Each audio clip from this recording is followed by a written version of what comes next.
சபரிமலை பயணம் தானப்பா சாமி வழி துணையா வந்து சேரப்பா சாமி சபரிமலை பயணம் தானப்பா சாமி வழி துணையா வந்து சேரப்பா பச்சிலைய கட்டிக்கிட்டு ஐயப்பா மேளத்தாளம் கூட்டிக்கிட்டு ஐயப்பா சிந்தகத்தம் ஆடிக்கிட்டு ஐயப்பா சாஸ்தாவன வணங்கி புட்டு ஐயப்பா காந்தமல ஜோதியானவா எங்க காவலாக வந்து சேரப்பா ஐயப்பா காந்தமல ஜோதியானவா எங்க காவலாக வந்து சேரப்பா சன்னதியில் கட்டுங்கட்டி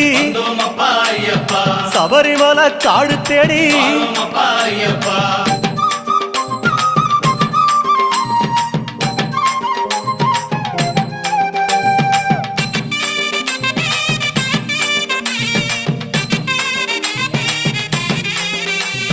பெருவழிதான் திறந்திருக்க குருசாமி முன்னடத்த நந்தவனம் தான் வணங்கி கொடிநடையா தான் நடந்து சபரிமலை பயணம் தானப்பா சாமி வழி துணையா வந்து சேரப்பா சபரிமலை பயணம்